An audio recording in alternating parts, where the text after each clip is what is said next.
உங்கள் ஆளுமையை வசீகரிக்க மந்திர சாதனா. இது குறித்த சித்தர்களின் இரகசியங்களையும் இப்பயிற்சிகளின் செய்ய வேண்டியவை, செய்யக்கூடாதவை மற்றும் நன்மைகளையும் பார்ப்போம். ஒருவர் தன் துறையில் அனைவரையும் மிஞ்சுவது என்பது வெறுமனே விரும்பப்படும், ஆனால் அடைவதற்கு கடினமான ஒரு சாதனையாகும். ஆயினும் ஒருவரின் குரல், கண்கள், முகம் அல்லது குணத்தில் காந்த ஈர்ப்பு இருந்தால் மற்றவர்கள் எளிதில் பிரமித்து போவார்கள் என்பதை ஒருவர் நன்கு அறிவார். அவ்வாறு இருக்க நீங்கள் விரும்புகிறீர்களா? ஆம், அப்படியானால் தேசிய மற்றும் உலகளாவிய பிரமுகர்களுக்கு மட்டுமே பிறப்புரிமை என்று நீங்கள் நினைத்த அத்தகைய பண்புகளை பெறுவதற்கு இந்த புதிய 1000 ஆண்டை விடச் சிறந்த நேரம் வேறு இல்லை.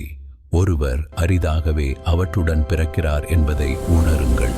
மாறாக அவை பிறவியிலேயே அமைய வேண்டும். மேலும் இந்த சிறிய ஆனால் சக்தி வாய்ந்த மந்திர சடங்கை விடச் சிறந்த வழி இருக்க முடியாது. ஒரு ஞாயிற்றுக்கிழமை காலையில் புதிய ஆடைகளை அணிந்து ஒரு நெய் விளக்கை ஏற்றுங்கள்.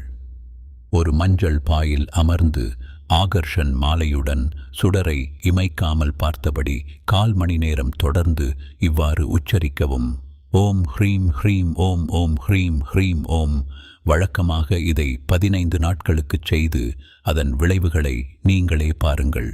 இத்தகைய ஆன்மீக அறிவுகளுக்கு எங்கள் சேனலை சப்ஸ்கிரைப் செய்யுங்கள். இந்த வீடியோவை பகிருங்கள், அறிவை பரப்புங்கள், உள்ளத்தை ஒளிரச் செய்யுங்கள்.